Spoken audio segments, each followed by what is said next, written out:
My name is not important right now. What matters is my voice. Because the moment I spoke, the wedding stopped. The music died in the middle of a note. The guests froze. The bride's smile collapsed. And my ex-husband. He looked at me like he had just been pushed off a cliff. But let me start with the moment that changed everything.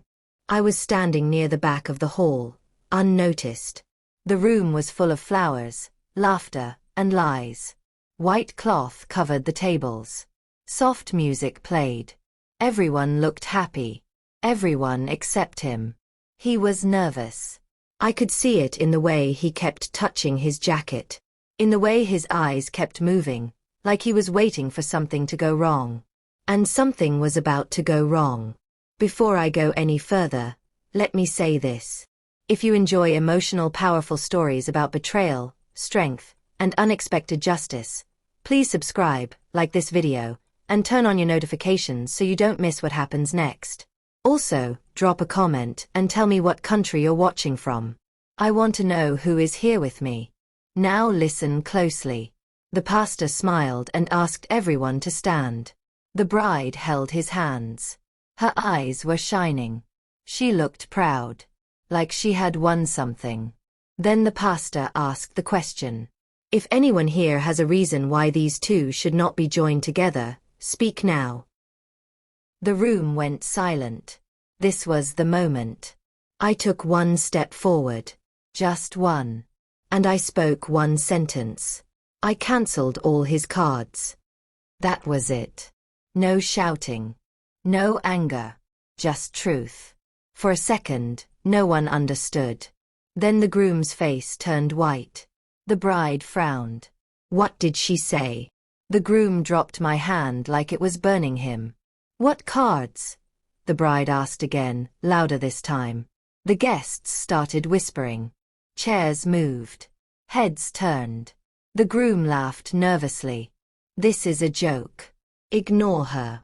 I looked straight at him and said calmly, try to pay for the reception. The room exploded. Someone laughed. Someone gasped. Someone pulled out a phone. The bride's smile disappeared completely. What is she talking about? She demanded. He opened his mouth. Nothing came out. Because he knew. He knew exactly what I meant. And in that moment, I saw fear in his eyes. Real fear. But to understand why one sentence was enough to destroy everything, you need to know what happened after the divorce. You need to know why the cards were cancelled. You need to know how he walked away from me thinking he had won. And why he never imagined I would quietly take back the one thing he depended on the most. As the bride turned to him and said, "Why won't you answer her?" He finally whispered something that made my heart stop. She was never supposed to be here. And just as the wedding planner rushed forward with a phone in her hand, panic on her face, I realized this wedding was about to collapse in a way no one could stop. When he whispered, "She was never supposed to be here," I almost smiled. Almost. Because 2 months earlier, he had said something very similar to me. "You'll be fine," he said the day he asked for the divorce. "I'll take care of things." He always said that. And I always believed him. Let me take you back. After the divorce papers were signed, everyone thought I would fall apart. They thought I would beg, cry, fight. I didn't. I went quiet. I packed my things slowly. I left the house without shouting. I smiled at people who whispered behind my back. I even wished him luck when he told me he was starting fresh. What he didn't know was this. I had always handled the money. Not because I wanted control, but because he hated details. Bills bored him. Statements confused him. Cards just worked, so he never asked why. Every card in his wallet was linked to accounts I managed. Some were joint. Some were mine. Some were opened in my name because his credit needed help. I warned him once, years ago. If anything ever happens between us, I said, we'll need to talk about the finances. He laughed. Why would anything happen? But something did. And when it did, I went to the bank. I didn't scream. I didn't lie. I didn't break the law. I just separated what was mine. One card at a time. The first one stopped working 3 days after the divorce. He called me laughing. "Hey," he said, "my card didn't work at lunch. The bank must be fixing something." I kept my voice calm. "Which card?" "The black one." "That account is closed," I said. Silence. Then he laughed again, but this time it sounded forced. "Okay, funny joke." "It's not a joke," I replied. "It's not active anymore." He changed the subject quickly. The second card stopped working a week later. This time, he didn't laugh. "What did you do?" he snapped. "I closed an account that was in my name," I said.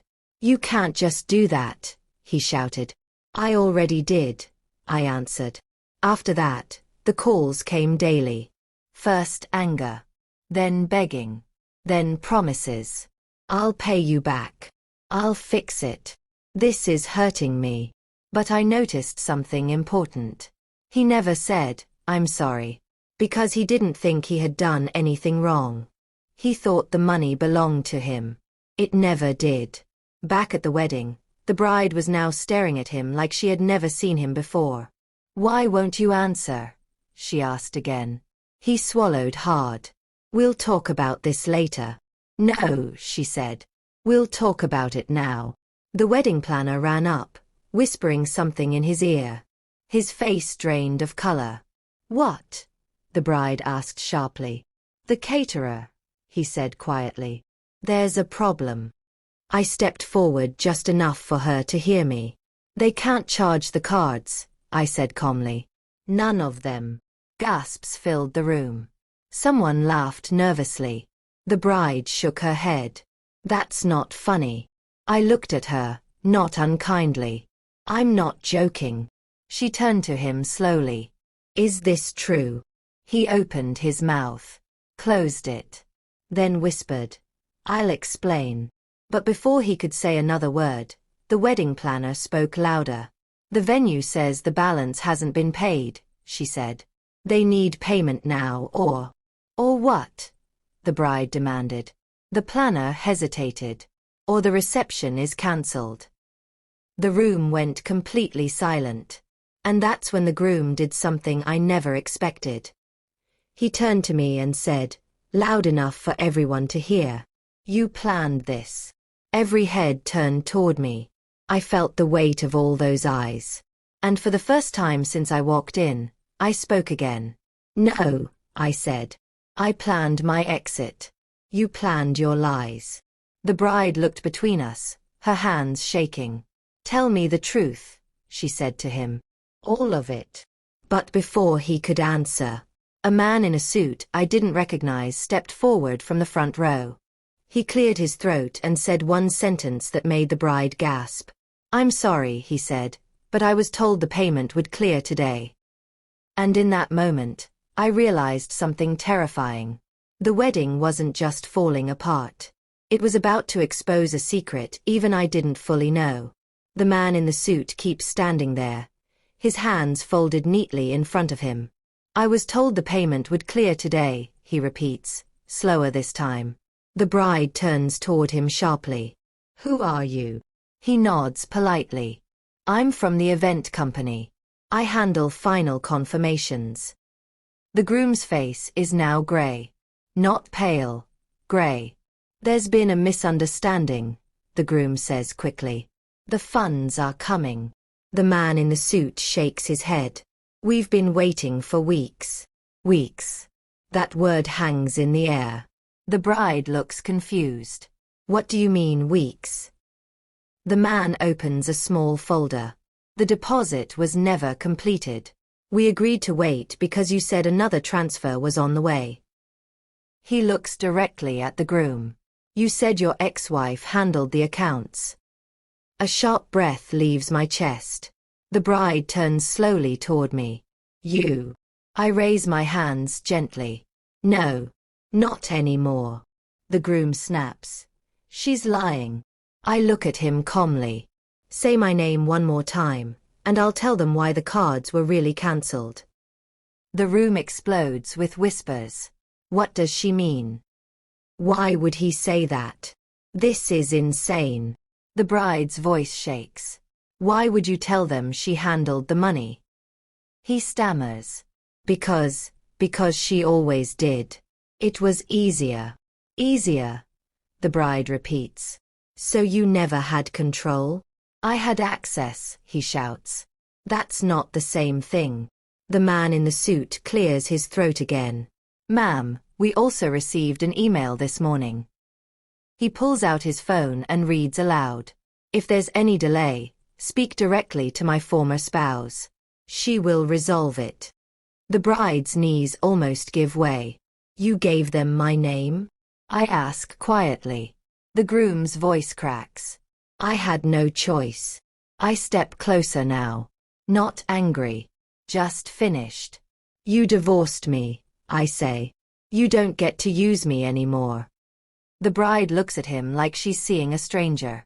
So when you told me everything was paid, it would have been, he says desperately, if she hadn't cancelled the cards. I tilt my head. If you needed my money to marry her, what were you really offering? The bride lets out a broken sound. The wedding planner rushes back, panic on her face. The caterer is leaving, she says. They say there's no authorization. Another gasp. The groom grips his head. Just give me a minute. The planner shakes her head. They're packing up. At the back of the room, guests start standing. Phones come out. People whisper loudly now. The pastor clears his throat nervously. Perhaps we should pause. No, the groom shouts. This wedding is happening. The bride pulls her hand out of his. With what money? Silence. Then she asks the question that destroys him. So this whole wedding was built on cards that weren't yours? He doesn't answer. He can't. The man in the suit closes his folder. Without payment, our company must withdraw. He nods politely and steps back. The groom lunges forward. Wait. Too late. The bride stares at the empty space where her wedding once stood.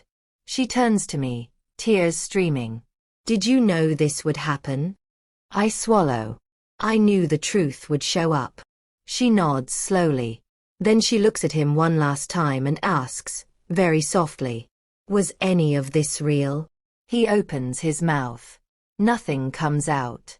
And just as she steps away from him, just as the guests begin leaving their seats, a loud voice echoes from the back of the hall. You owe me money too. Every head turns. Because the man who just spoke is not dressed for a wedding. And the look on the groom's face tells me this is about to get much worse. You owe me money too. The words slam into the room like a dropped plate. Everyone turns. The man standing at the back of the hall is tall and rough-looking, wearing a dark jacket instead of a suit. He doesn't look angry. He looks patient. Like someone who has waited a long time to be heard. The groom's face collapses. No, he whispers. Not now. The man takes a few steps forward. His shoes make a dull sound on the floor, slow and steady. I've been waiting 6 months, the man says. You stopped answering my calls. The bride's voice shakes. Who is he? The groom doesn't answer. Another person stands up. Then another. A woman near the aisle folds her arms. He owes me too. A man near the door nods. And me. The whispers turn into loud voices. He borrowed from me after the divorce. He promised to pay me back after the wedding. He said his ex-wife was fixing things. My chest tightens. He told them I was fixing things. The bride turns toward him slowly, her eyes wide and hurt. How many people? He swallows hard. It's not what it looks like. Then explain it, she says. He opens his mouth. His lips move. No words come out. The wedding planner steps back like she wants no part of this anymore. Guests are standing now, phones raised, murmuring openly. The pastor finally speaks. This ceremony cannot continue under these circumstances. The groom spins toward him. You can't stop this. The pastor shakes his head. There is no payment, no agreement, and no peace. The bride lets go of his hands completely. You told me you were stable, she says. You told me you were ready. I am ready, he shouts. I just need time. She laughs once. A short, broken sound. Time, she says. You needed my trust, not time. The man at the back steps closer. You told me you'd pay me back today. The groom snaps. I said I would. With whose money? The man asks. Silence. Everyone looks at me. I step forward, my voice calm but clear. Not mine. The bride turns to me. So when he said you were just being bitter, I shake my head. I was being finished. The groom explodes. You did this on purpose. I meet his eyes. I cancelled cards that were in my name. That's all. That ruined me, he yells. No, I reply. Your lies did. The bride wipes her tears and straightens her back. I can't marry this, she says quietly. She reaches up and removes the veil from her hair. The room goes silent as she places it gently on a chair. Gasps echo around the hall. The groom rushes toward her. Please, don't do this. She steps back. You already did. The people he owes start talking louder now, overlapping voices filling the space. When will I get my money? You promised. You used my trust. The groom clutches his head, panic written all over his face. Then, from the front of the hall, a new voice speaks. Calm. Firm. We need to stop this right now. Everyone turns. A woman in a dark blazer steps forward, holding a small folder. I'm with the venue's legal team, she says. This event is officially cancelled. The groom's knees buckle slightly. And, she adds, due to the number of financial complaints raised here today, we will be filing a report. The word report hits hard. The groom looks around wildly, like an animal trapped. This isn't over, he shouts, pointing at me. She planned this. I shake my head slowly. No. I stopped protecting you. The bride walks past me toward the exit without looking back. Guests follow her, one by one, shaking their heads, whispering. The man who first spoke about the debt steps closer to the groom and says quietly, You should have paid what you owed. The groom looks up at me one last time, his eyes filled with something close to fear. And just before the hall empties completely, he says something under his breath that makes my heart stop. You think cancelling cards was bad, he mutters. Wait till they find out what else you signed. My blood runs cold. Because I suddenly realize. There may be something I don't know yet. Something he did behind my back. Something that could come back to me next. His words stay in my head like a bad echo.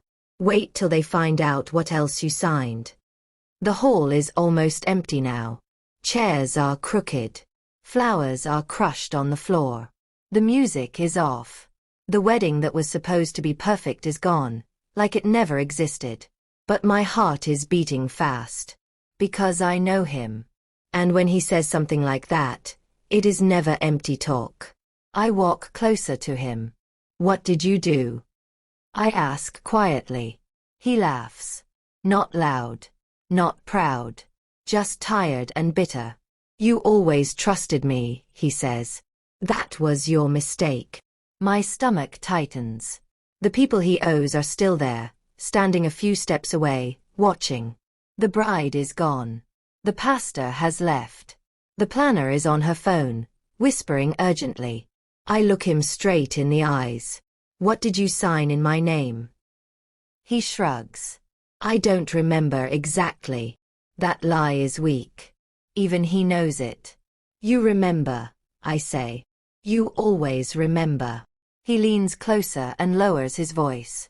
I did what I had to do. You were my wife. Everything was easier with your name. My hands start shaking. During our marriage, I signed many papers. Too many. Bank forms. Insurance. Business things. He always said, "It's just routine." I believed him. Because I trusted him. One of the men behind us speaks. What is he talking about? I turn slightly. I don't know yet. But I am about to find out. 2 hours later, I am sitting in my car outside my old house. The house we once shared. I haven't been here since the divorce. The lights are off. It looks quiet. Normal. Too normal.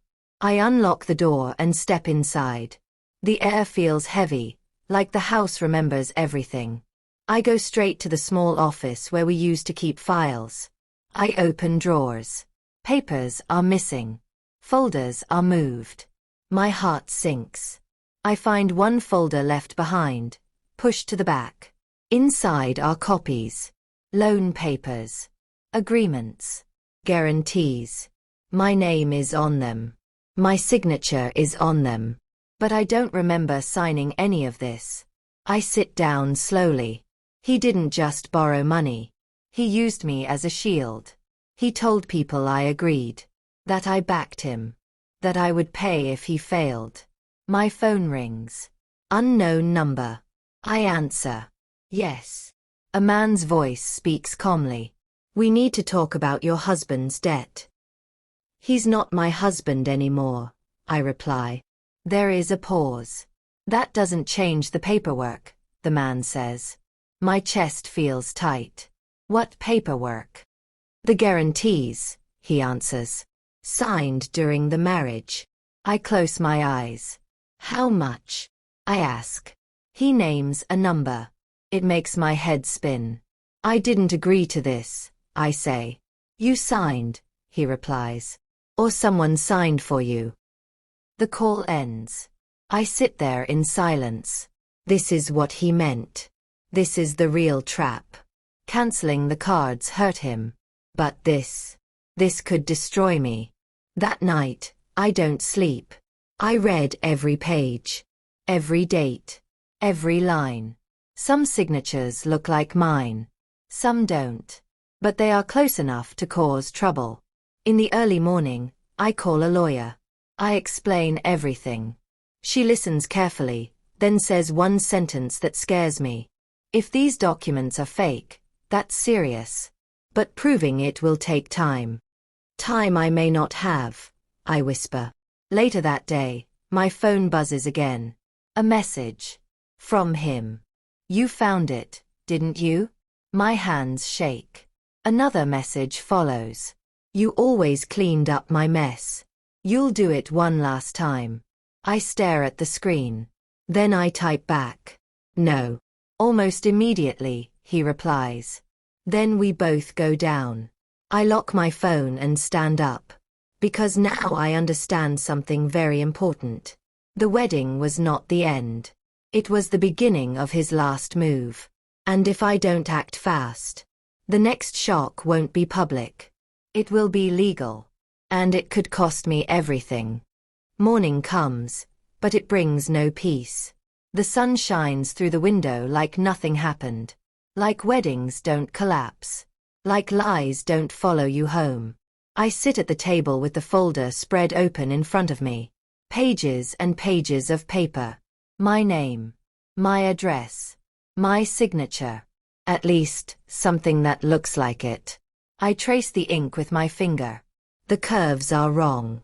The pressure is wrong. I always sign slowly. Carefully. These signatures were rushed. Sloppy. Fear creeps into my chest, but I force myself to breathe. Panic won't save me. Truth will. I drive straight to the lawyer's office. She is older. Calm. Sharp eyes. The kind of woman who has seen men like my ex-husband many times before. She flips through the papers quietly. How many of these did you actually sign? She asks. None, I answer. She nods. That's what I thought. Can you prove it? I ask. Yes, she says. But he's counting on you being scared enough to pay first. That sounds exactly like him. He thinks I'll panic, I say. That I'll clean up his mess again.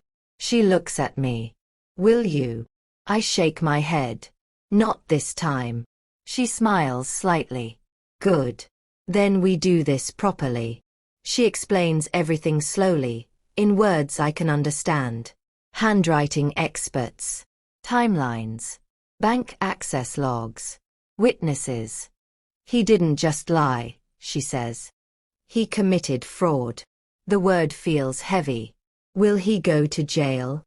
I ask quietly. If we prove it, she replies. Yes. I leave her office feeling scared, but strong.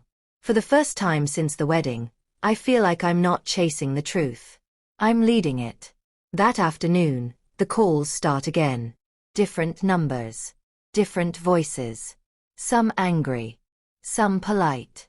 Some threatening. You need to settle this. We don't want problems. You signed the papers. I answer the same way every time. I did not sign anything. Speak to my lawyer. Most hang up. One doesn't. A man with a smooth voice laughs softly. You're making this harder than it needs to be. I grip the phone. I'm making it honest. You think the law will save you? He asks. I know it will, I reply. He goes quiet. Then he says something that chills me. He learned this from you, you know. My heart skips. What do you mean? I ask. You always handled the money. The details. The cleanup, the man says. He just copied what you taught him. I hang up. Because I refuse to carry guilt that isn't mine. That night, I sit alone in my apartment. The silence feels different now. Not empty. Focused. My phone buzzes. A message from him. You're really doing this? I stare at the screen. Then another message. After everything I gave you? I laugh quietly. Everything he gave me? Fear. Stress. Debt in my name? I type one sentence. I'm done saving you. The reply comes fast. You think you're clean? They'll come for you first. I don't answer. Because my lawyer already warned me. This is the part where he tries to scare me into silence. Instead, I send screenshots of the messages to her. Her reply comes minutes later. Good. This helps. 2 days later, something unexpected happens. The bride calls me. Her voice is quiet. Broken. Real. I didn't know who else to talk to, she says. I hesitate. Why are you calling? Because he lied to me too, she says. About everything. I stay silent. He made me sign papers as well, she continues. He said it was normal. My chest tightens. What kind of papers? I ask. She hesitates. Guarantees. Business things. I close my eyes. Can you send them to me? I ask. Yes, she says. I want the truth now. When the files arrive, my hands shake. They match mine. Same lenders. Same dates. Same lies. He didn't just use me. He used everyone. I forward everything to my lawyer. She calls immediately. This changes everything, she says. You're not alone anymore.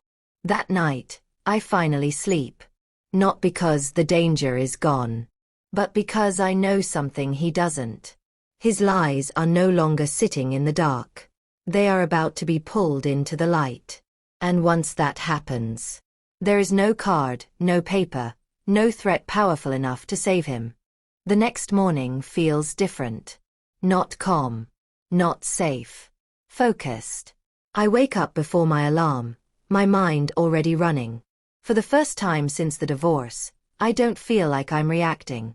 I feel like I'm moving forward. My phone is quiet. That scares me more than the threats. People who make noise are still looking for control. People who go silent are planning. I get dressed and head to my lawyer's office again. This time, I bring everything. The fake guarantees. The messages. The documents the bride sent me.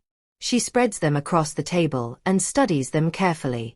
He didn't just fake your signature, she says. He copied it. What does that mean? I ask. It means he practiced, she replies. Over time. Probably while you were still married. My stomach twists. While I cooked dinner. While I paid bills. While I trusted him. He learned your habits, she continues. Where you signed. How you signed. When you didn't ask questions. I feel sick. So what happens now?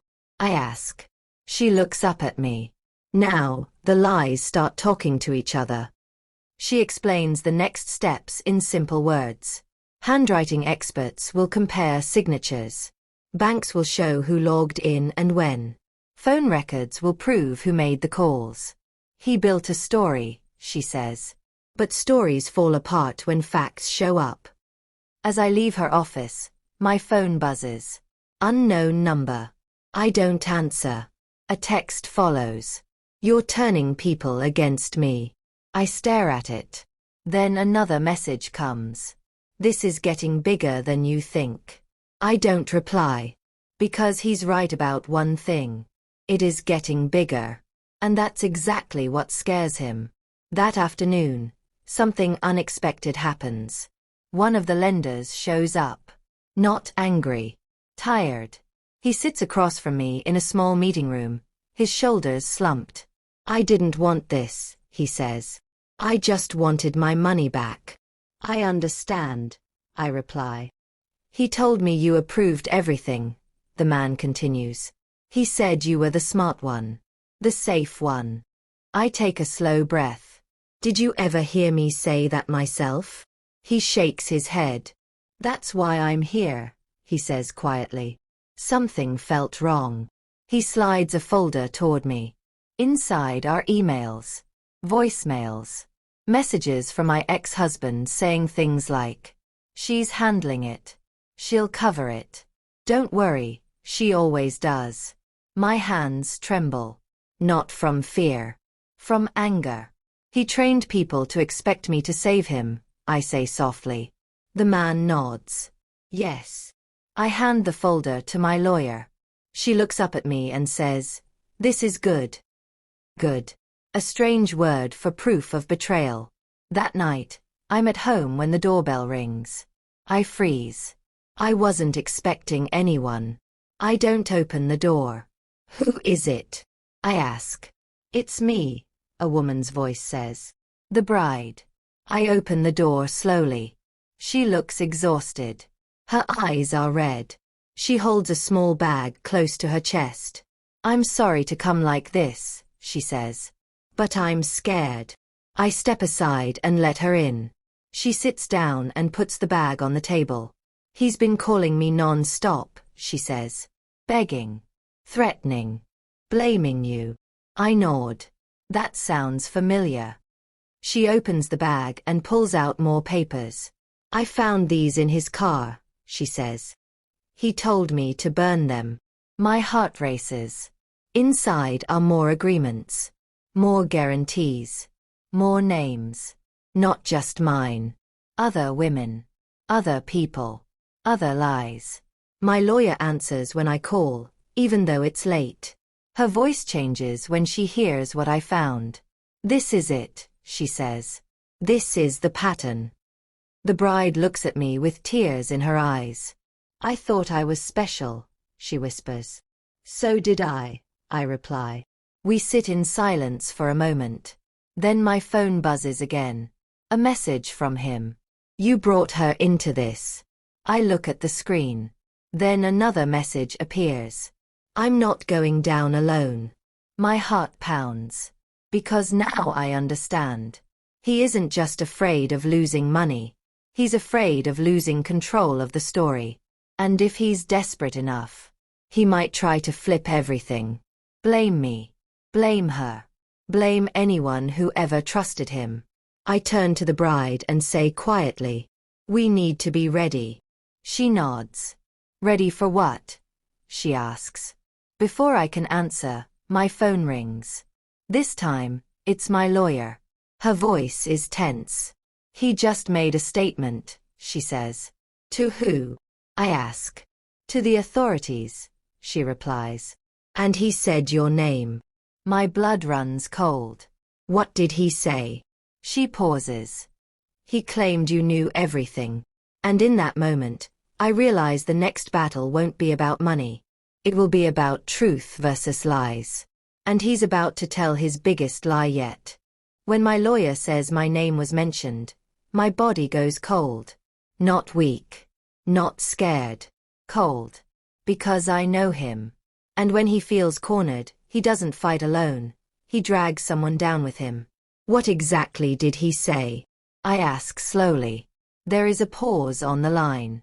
He claimed you approved everything, my lawyer says. That you knew about the guarantees. That you agreed to back the loans. I close my eyes. That's a lie, I say. I know, she replies. But lies like this are dangerous if we don't move fast.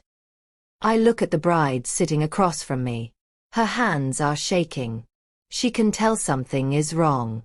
He's trying to blame me, I say to her. She shakes her head quickly.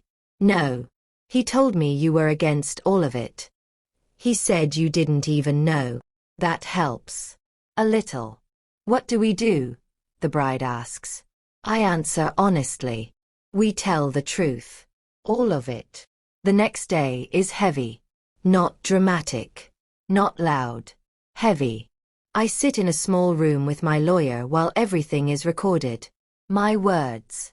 My answers. My timeline. I explain how I handled the finances. How I never agreed to guarantees. How I cancelled the cards only after the divorce. Never before.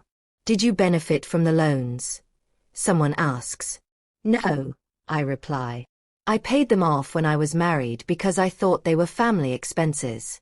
I didn't know they were debts made in my name. They write that down.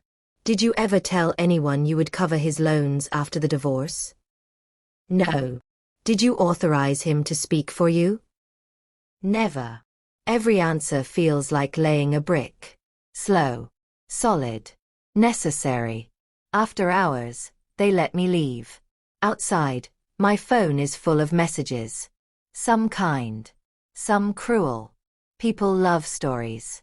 They don't always love the truth. He says you knew. Is this about revenge? You sound bitter. I don't reply. Because this is bigger than opinions. That evening, my lawyer calls again. We found something, she says. What? I ask. Bank access logs, she replies. They show he logged into accounts using your old credentials, after the divorce. My heart jumps. That's impossible. I changed everything. Not everything, she says.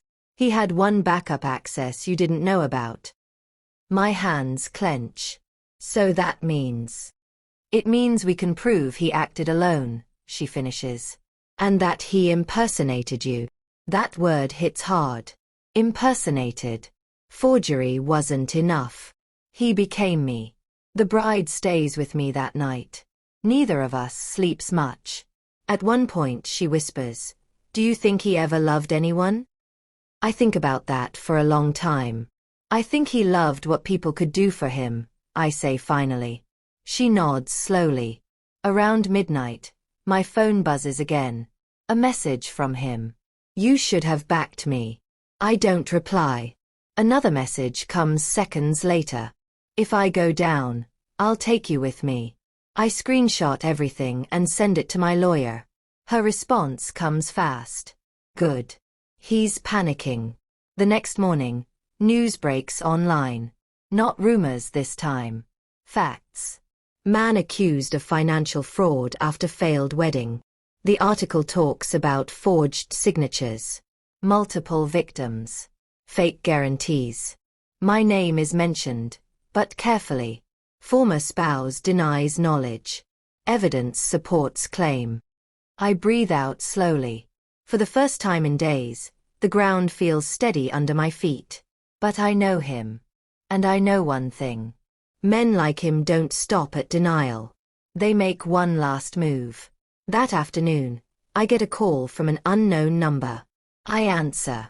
A calm male voice speaks. You should prepare yourself, he says. For what?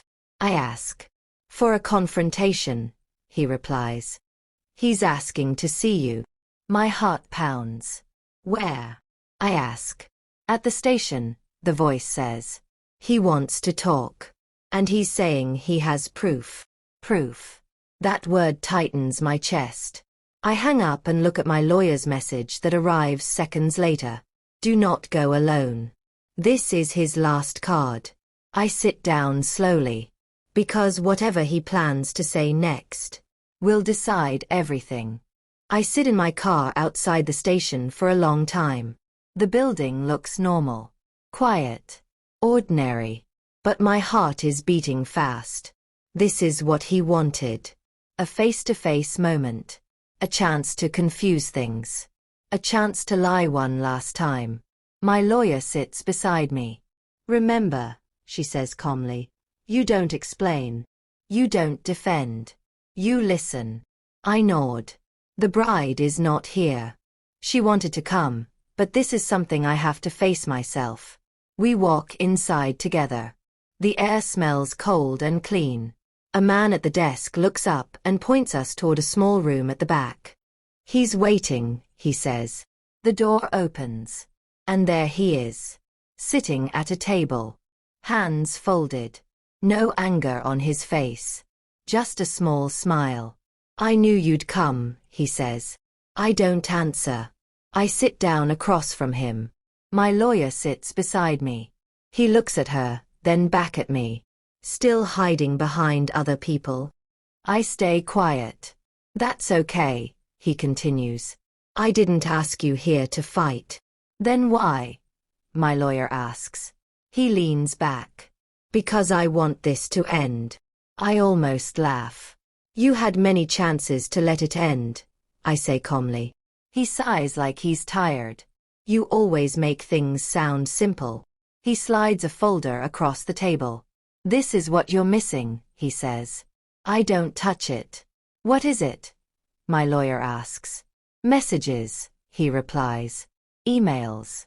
Proof that she knew more than she admits. My chest tightens, but my face stays calm. You forged my signature, I say. You used my name. He shakes his head slowly. You taught me how. That sentence hits harder than I expect. I watched you for years, he continues. You handled everything. You made decisions quietly. People trusted you. My lawyer leans forward. That doesn't mean consent. He smiles. It means influence. I finally open the folder. Inside are emails. Real emails. But taken out of context. Lines where I said things like we'll figure it out and don't worry. I'll handle it. Sent years ago about normal bills, normal life. He looks at me closely. See. You were always fixing things. I close the folder.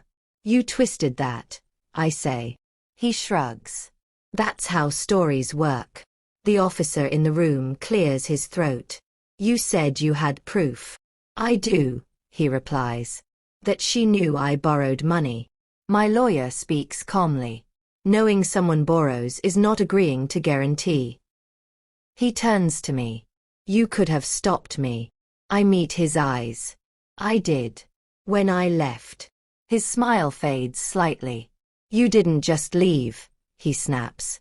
You cut me off. I protected myself, I reply. He leans forward now, anger flashing. You embarrassed me. In front of everyone. I stay calm. You embarrassed yourself. The officer raises a hand. Enough. He sits back again, breathing hard. Then he does something I didn't expect. He lowers his voice. If you help me, he says, this all goes away. My stomach drops. Help you how? My lawyer asks. Tell them you misunderstood, he says. Say you were involved. Say it was shared responsibility. I stare at him in disbelief. You want me to lie, I say.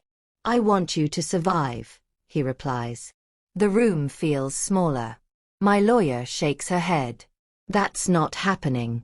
He looks at me one last time. You think you're safe? He asks quietly. You think they won't question you? I stand up. I'm not afraid of questions, I say. I'm afraid of lies. The officer ends the meeting. As we walk out, my hands start shaking. Not from fear. From anger finally leaving my body. Outside, my lawyer turns to me. He has nothing solid. Are you sure? I ask. She nods. He tried to trade stories. That means he's out of moves. My phone buzzes as we step into the sunlight. A message from an unknown number. Check the news. I open it. My heart drops. Because the headline reads, New claim filed. Ex-wife named as CO signer in fraud case. I look up at my lawyer. She reads it. Her face changes. This is his last attack, she says. And now, she adds quietly, the next hearing will decide who the court believes. I stare at the screen, my chest tight. Because tomorrow, the truth won't just be spoken. It will be judged. And one wrong word could change everything. The courtroom is silent. Not the quiet of peace, but the quiet of waiting. Everyone is here now. The people he borrowed from. The people he lied to. The bride who almost became his wife. The lawyers. The judge. And him. He sits at the table across from me, no smile left, no confidence to hide behind. His shoulders are stiff. His hands keep tightening into fists and relaxing again. I can tell. He is afraid. The judge looks down at the file and speaks calmly. This hearing will determine responsibility. Responsibility. That word carries years of weight. My lawyer stands and begins slowly, carefully. She explains the timeline. The divorce. The cancelled cards. The forged guarantees. The access logs. The handwriting reports. Experts speak. One by one. This signature does not match. These credentials were used without authorization. This account activity occurred after the divorce. Each sentence pulls the ground out from under him. Then it is my turn. I walk to the front. My heart is beating, but my voice is steady. I did not cancel the cards to hurt him, I say. I cancelled them because they were in my name. Because the marriage was over. Because I was done paying for lies. I look directly at the judge. I did not agree to any guarantees. I did not give permission for my name to be used. And I did not know he was doing this behind my back. The judge nods. Then the bride stands. Her voice shakes at first, but she grows stronger as she speaks. He asked me to sign papers too, she says. He told me it was normal. I later learned they were guarantees. Murmurs fill the room. A lender stands next. He told us his ex-wife approved everything, the man says. We never spoke to her. The judge raises a hand for silence. Then comes the moment I will never forget. The judge turns to him. You claimed your former spouse authorized these actions, the judge says. Do you have proof of consent? He opens his mouth. Nothing comes out.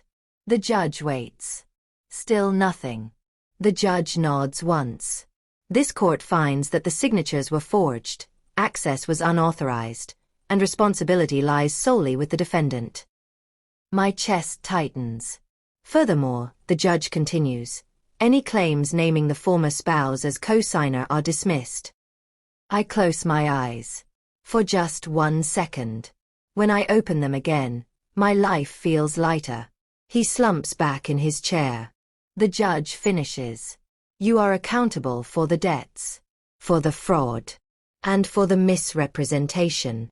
The gavel comes down. It's over. Outside the courtroom, cameras wait. Someone shouts, "How does it feel?" I stop walking and turn around. It feels like the truth finally caught up, I say.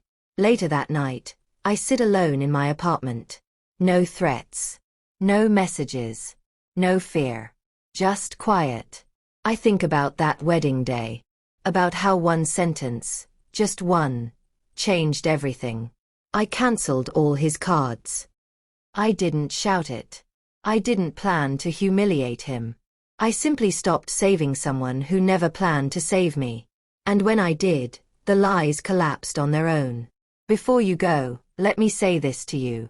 If you are watching this and you feel trapped, if someone is using your name, your money, or your silence, if you are tired of cleaning up messes that aren't yours, please hear this. Walking away is not cruelty. Protecting yourself is not revenge. And the truth does not need shouting to be powerful. If this story moved you, subscribe for more emotional and powerful stories. Like this video to help others find it. And comment below. Tell me where you're watching from and what part of this story stayed with you the most. Because sometimes, freedom begins with just one sentence.